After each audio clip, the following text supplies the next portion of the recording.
Hello friends, मैं Vikesh sir. इस video में आपको फाइंड मिसिंग नंबर का या सीरीज चैप्टर का 3 इम्पोर्टेंट क्वेश्चन बताने वाला हूं। इसको ध्यान से देखिए।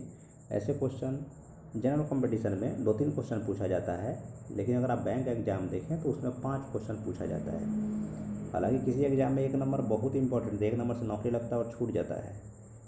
ठीक है, तो इस वीडियो को ध्यान से देखिए, और अगर आप चैनल पर पहली बार आए हैं तो चैनल को सब्सक्राइब कर लीजिएगा। चलिए स्टार्ट करते हैं। देखिए, हमारा जो पहला क्वेश्चन है इसमें हमको इस वाट का मान निकालना है। ठीक है, तो इस वाट के मान को निकालने के लिए हमको पीछे जो नंबर्स दिए गए उसमें कुछ रूल दिया होगा ना, उसको समझते हैं। अब आप ध्यान से देखें तो पहले क्या हुआ है, ये 28 है, नहीं 28 के बाद में 33 आ गया, 31 आ गया, तो एक बार बढ़ा एक बार घटा। तो जब भी ऐसा सिचुएशन आपको देखने को मिले ना, बढ़े घटे बढ़े घटे, मतलब समझिए जिगजैग चल रहा है। जिगजैग मतलब बढ़ रहा है घट रहा है, तो इसमें आप एक स्टेप छोड़ के सोचें, ध्यान से देखें। अगर 28 के बाद हम 31 पे जाते हैं एक स्टेप छोड़ के, तो 28 से 31 तक जाने में कितना बढ़ा है, 3 बढ़ा है। और यहाँ पे अब जो बच गया उसको देख लीजिए, 33 से 36 जाने में यहाँ पे कितना बढ़ा है, यहाँ पर भी 3 ही बढ़ा है, नहीं। तो हमारा जो जब 28 से 31 हम जा चुके थे, तो 31 से अब आगे बढ़ेंगे, तो 31 से आगे बढ़ेंगे तो यहाँ पर भी 3 ही बढ़ाएंगे, क्योंकि 2 बार जब 3 बढ़ गया तो नेक्स्ट स्टेज में कितना बढ़ेगा, 3 ही बढ़ेगा। हालांकि मान लीजिए इसका मतलब नहीं है, तो हम फर्स्ट वाले को ही सोचे था, 28 से 31 पे गए 3, तो 31 से आगे बढ़ेंगे तो 3 ही बढ़ाएंगे, तो 31 3 34, 31 में आप 3 बढ़ा दीजिए तो कितना आ जाएगा, 34 आ जाएगा। तो 34 इस क्वेश्चन का सही आंसर हो जाएगा। अब रही बात कि हम जो ये मेथड लगा रहे हैं ये सही है कि नहीं, इसको चेक करने के लिए हम एक स्टेप और आगे बढ़ते हैं। हालांकि अब एग्ज़ाम में इतना नहीं करेगी, एग्ज़ाम में अगर आपके पास कम टाइम है तो आप इतना ही आंसर फिल करके आगे बढ़ जाए। अगर टाइम है तो आप आगे भी एक स्टेप चेक कर लें कि आप जो कर रहे हैं वो सही कर रहे हैं कि नहीं कर रहे हैं। ध्यान से देखिए, तो अब हम इसको तो 2 स्टेप चेक कर चुके थे। पहला लोग भाई हम 28 से 31 चले गए, 3 बढ़ गया, और 31 से 34 चले गए, मतलब 31 में 3 बढ़ा कर 34 हम आंसर लिख दिए। इसमें देखा जाए तो 33 से 36 गया तो 3 बढ़ा, और 36 में कितना बढ़ाएंगे कि 39 जाएगा, तो यहाँ भी 3 ही बढ़ेगा। मतलब हम जो तरीका लगा रहे थे तो सही था, सब में 3 ही बढ़ रहा है। तो इस क्वेश्चन का सही आंसर क्या हो जाएगा, 34 हो जाएगा। ठीक है, चलिए नेक्स्ट क्वेश्चन देखते हैं।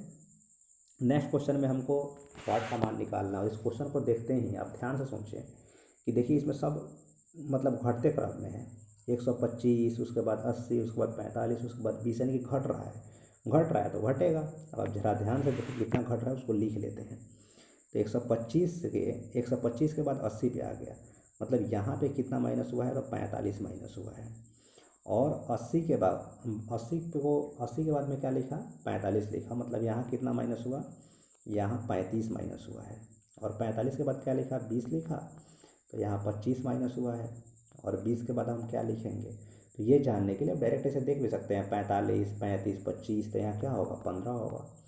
ठीक है, और 15 घटाएंगे किस में से, 20 में से, तो 20 में से जब आप 15 घटाएंगे तो आपका वाट का मान आ जाएगा। मतलब आपको क्या करना है, 20 में से 15 घटाना है, तो कितना आ जाएगा, 5 आ जाएगा। तो 5 इस क्वेश्चन का सही आंसर हो जाएगा।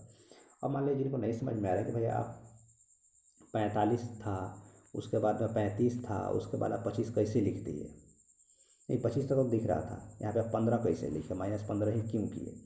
तो आप ध्यान से देखिए कि भाई अगर आप माइनस भूल जाएँ या फिर माइनस रखते भी तो कोई फ़र्क नहीं पड़ता है। तो 45 के बाद 35 है, माइनस को भूल जाए, 45 के बाद में 35 लिखा था, कितना कम हुआ, 10 कम हुआ। और 35 के बाद 25 लिख दिया था, कितना कम हुआ, 10 कम हुआ। तो जब 2 बार 10 कम हुआ तो आगे भी 10 ही कम करेंगे ना। तो 25 से 10 कम करेंगे तो कितना हो जाएगा, 15 हो जाएगा। तो वहीं 15 हम यहाँ पे लिखे हैं। तो ये चीज़ आपके ऊपर डिपेंड करता है कि आप डायरेक्ट सोच पाते हैं कि नहीं सोच पाते। अगर सोच लेते हैं तो अच्छी बात है, और सोचना ही चाहिए। अगर आपको मतलब अगर आप कंपटीशन में बैठ रहे हैं तो आपकी सोच इतनी होनी चाहिए कि आप एक ही स्टेप में सोच लें और आंसर तुरंत फिल कर दें। तो 20 से 15 माइनस कर देंगे तो कितना आंसर आ जाएगा, 5 आंसर आ जाएगा। तो 5 इस क्वेश्चन का सही आंसर हो जाएगा। चलिए नेक्स्ट क्वेश्चन देखते हैं। देखिए नेक्स्ट क्वेश्चन में भी हमको इस वाट का मान निकालना है। तो पहले समझते हैं कि जो नंबर्स दिए गए उसमें ये सब बढ़ते क्रम में है, तो कितना कितना बढ़ रहा है, नहीं। तो ध्यान से देखिए, 1 के बाद 5 लिख दिया, मतलब सीधा है कि यहाँ पे 4 बढ़ा है, नहीं। और 5 के बाद 13 लिख दिया, मतलब यहाँ पे 8 बढ़ा है। 13 के बाद 25 लिख दिया, मतलब यहाँ पे 12 बढ़ा है। और 25 के बाद 41 लिख दिया, मतलब यहाँ पे 16 बढ़ा है। अब ध्यान से देखिए, 4 का पहाड़ा है, 4 चक्का 4, 4 दूना 8, 4 तिया 12, 4 चौका 16, तो 4 पचे 20, 20 बढ़ा दीजिए आप।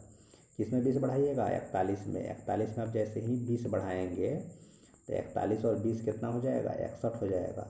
तो 61 इस क्वेश्चन का सही आंसर हो जाएगा, जो ऑप्शन नंबर बी में दिया हुआ है। इस क्वेश्चन का आंसर कितना हो जाएगा? 61 हो जाएगा। ठीक है, अब ध्यान से देख ले, एक बार समझाते हैं। देखिए 1 से 5 गया तो कितना बढ़ा? 4। पहले आप लिख दें कि कितना कितना बढ़ रहा है, ठीक है। और फिर 5 से 13 पर गया तो कितना बढ़ा?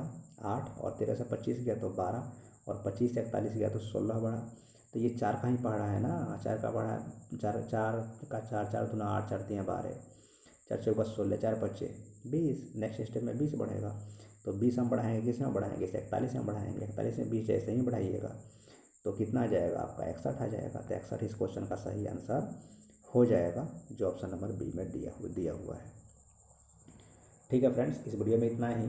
और हम देखिए कम ही क्वेश्चन इसलिए लेके आते हैं ताकि आपका डेली प्रैक्टिस हो सके। केवल जैसे 50 क्वेश्चन ला दिए उसके बाद वीडियो ही नहीं डाले इस टाइप का, तो फिर प्रैक्टिस छूट जाता है। इसीलिए हम कम कम क्वेश्चन लेके आते हैं ताकि आप जो जितना ही क्वेश्चन डालते हैं उसको आप देखें, आपका डेली प्रैक्टिस होते रहे, तो ये अच्छा रहता है। डेली प्रैक्टिस करने से ही मतलब इस तरह का तरीका, ट्रिक जो भी है वो आपके दिमाग में रहता है। ठीक है फ्रेंड्स, इस वीडियो में इतना ही। वीडियो अगर आपको अच्छा लगा तो चैनल को आप भी सब्सक्राइब कर लीजिए, इस वीडियो को लाइक और एक बार मैक्सिमम शेयर जरूर कीजिएगा। हम आपसे इतना ही चाहते हैं कि आप इसको मैक्सिमम शेयर करें। बाकी हम अपनी तरफ से कोशिश कर रहे हैं आपको अच्छा अच्छा क्वेश्चन प्रोवाइड कराने के लिए जो आपके एग्जाम में आने लायक हो। ठीक है फ्रेंड्स, मिलते हैं नेक्स्ट वीडियो में। Thank you.